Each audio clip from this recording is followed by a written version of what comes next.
തൊട്ടടുത്ത് നിൽക്കുന്നവൻ മാത്രമല്ല, തൊടാതെ നിൽക്കുന്നവൻ പോലും എൻ്റെ അയൽക്കാരനാണ് എന്ന് ഓർമ്മിപ്പിക്കുന്ന സുവിശേഷ ഭാഗമാണ് നമ്മളിന്ന് വായിച്ച് കേൾക്കുന്നത്. നിയമത്തിന് വന്നിട്ട് ചോദിക്കുകയാണ്, കർത്താവേ, ആരാണ് എൻ്റെ അയൽക്കാരൻ? അപ്പോഴാണ് യേശു നല്ല സമരിയാക്കാരൻ്റെ ഉപമ പറഞ്ഞു കൊടുക്കുന്നത്. ഇത് യേശു വളരെ മനോഹരമായി പറഞ്ഞു കൊടുത്തപ്പോൾ ക്യാരക്ടേഴ്സൊക്കെ ഡിഫൈൻഡ് ആയിരുന്നു. കൃത്യമായി പറഞ്ഞു. ആദ്യം ഒരു പുരോഹിതൻ കടന്നുപോയി, പിന്നീട് ഒരു ലേവായൻ കടന്നുപോയി, പിന്നീട് ഒരു സമരിയാക്കാരൻ കടന്നുപോയി. ഇവർ ഏത് ജീവിത രീതിയുമായി ബന്ധപ്പെട്ട് നിൽക്കുന്നു, ഏത് ജീവിത സാഹചര്യവുമായി ബന്ധപ്പെട്ട് നിൽക്കുന്നു എന്നൊക്കെ കൃത്യമായിട്ട് യേശു അസൈൻ ചെയ്ത് പറഞ്ഞിട്ടുണ്ട്. ഇങ്ങനെയാണ് ഉപമ മുന്നോട്ട് പോകുന്നത്. ഈ ഉപമ എല്ലാം പറഞ്ഞതിന് ശേഷം യേശു നിയമത്തിനോട് ചോദിച്ചു, ഈ 3 പേരിൽ ആരാണ് നല്ല അയൽക്കാരനായിട്ട് വർത്തിച്ചത്? ഒന്നുകിൽ അവൻ പറയേണ്ടത് പുരോഹിതൻ എന്ന് പറയണം, അല്ലെങ്കിൽ ലേവായൻ എന്ന് പറയണം, അല്ലെങ്കിൽ സമരക്കാരൻ എന്ന് പറയണം. പക്ഷെ മറുപടി എന്തായിരുന്നു? പറഞ്ഞ മറുപടി കരുണ കാണിച്ചവനെന്നാണ്. ഉത്തരത്തിലൊരു പിശക് തോന്നുന്നില്ലേ? നിയമത്തിനൊക്കെ അങ്ങനെയൊന്നും സമരിയാക്കാരെ അംഗീകരിച്ചിട്ടില്ല. കാരണം ആ കാലഘട്ടത്തിൽ ഒരു ക്ലാസ് സിസ്റ്റമൊക്കെ ഉണ്ടായിരുന്നല്ലോ. ഒരു ഉയർന്ന തട്ടിലുള്ളവരും താഴെ തട്ടിലുള്ളവരെന്നൊക്കെ ചിന്തിച്ചിരുന്നൊരിടത്ത് വളരെ കൃത്യമായിട്ട് ആ നല്ല സമരിയാക്കാരെന്ന് പറയാൻ അവൻ്റെ നാവ് അനുവദിച്ചില്ല എന്നുള്ളതാണ് സത്യം. പ്രിയമുള്ളവരെ, എനിക്ക് തോന്നുന്നു ഇത്ര മനോഹരമായിട്ടാണ് യേശു ഒരു ഉപമ അവൻ്റെ മുമ്പിൽ അവതരിപ്പിക്കുന്നത്. ഈ താഴേക്കിടയിലുള്ള കുറേ മനുഷ്യർ ഒട്ടും പരിഗണിക്കപ്പെടുന്നില്ല എന്നൊക്കെ ചിന്തിക്കുന്നിടത്ത് ക്രിസ്തുവിൻ്റെ ഉപമയിൽ ഏറ്റവും മെയിൻ റോളും ഏറ്റവും ബെസ്റ്റ് റോളും ആ താഴേക്കിടയിലുള്ള മനുഷ്യന് തന്നെയാണ്. മുമ്പിലുള്ള മനുഷ്യർക്ക് അതത്ര പിടിച്ചതൊന്നും കാണില്ല പലപ്പോഴും. എങ്കിലും യേശു പറയേണ്ട കാര്യങ്ങളിൽ അവൻ്റെ ക്യാരക്ടേഴ്സിലൊക്കെ അവൻ ഉദ്ദേശിച്ച കാര്യങ്ങൾ വളരെ കൃത്യമായി വ്യക്തമാക്കിയിട്ടുണ്ട്. എനിക്ക് തോന്നുന്നു ഈ മുൻപിലുള്ളവരെ ഇത്രത്തോളം ഇങ്ങനെ പരിഗണിക്കുന്നതിനേക്കാളുപരി ഉള്ളിലെ ബോധ്യങ്ങളെ എന്തുമാത്രം നമ്മൾ പരിഗണിക്കുന്നുണ്ട് എന്നുള്ളതാണ് ക്രിസ്തുവിൻ്റെ ഉപമയിൽ പോലും നമുക്ക് പഠിപ്പിച്ചിരുന്ന പാഠം. നല്ല സമരിയാക്കാരെന്ന വാക്ക് ഉപയോഗിക്കാതെ കരുണ കാണിച്ചതെന്നൊക്കെ നിയമത്തിന് പറയുമ്പോൾ ഉള്ളിൽ അത്രത്തോളം അംഗീകരിക്കാനൊന്നും കഴിയില്ല. കാരണം ഈ ഉന്നത തട്ടിലുള്ളവരെയൊക്കെ വളരെ കൃത്യമായിട്ട് യേശുവിനെ മാറ്റി നിർത്തിയിട്ട് ആരും പരിഗണിക്കാത്ത ഒരുവനാണ് സ്വർഗരാജ്യത്തിൽ പ്രവേശിക്കുക എന്നൊരു ഉപമ പറഞ്ഞു കൊടുക്കുകയല്ലേ. അങ്ങനെയാണെങ്കിൽ ഈ ഉള്ളിലെ ബോധ്യങ്ങൾക്കൊത്ത് ക്രിസ്തു എപ്പോഴും സംസാരിച്ചിരുന്നു, പിതാവിൻ്റെ ഇഷ്ടങ്ങൾക്കൊത്ത് സംസാരിച്ചിരുന്നു എന്നുള്ളതാണ് യേശുവിൻ്റെ ഏറ്റവും വലിയൊരു പ്രത്യേകത. നമ്മുടെയും ജീവിതത്തിൽ ഉള്ളിൽ ക്രിസ്തു ബോധം ഉണ്ടാവണം, ക്രിസ്തു ബോധ്യം ഉണ്ടാവണം. ദൈവം നമ്മെ അനുഗ്രഹിക്കട്ടെ.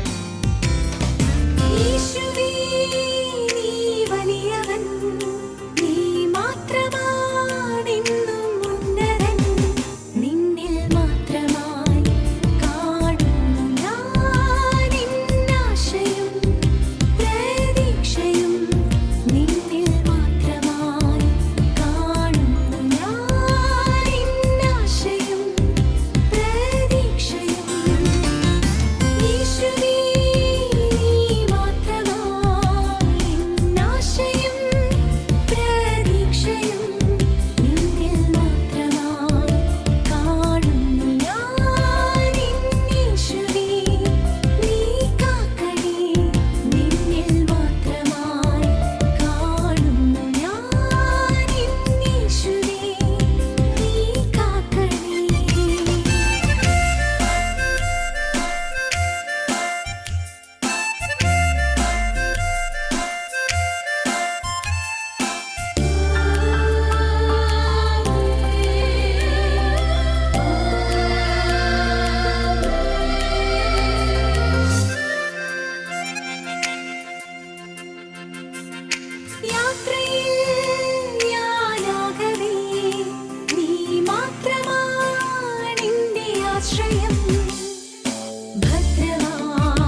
വഴി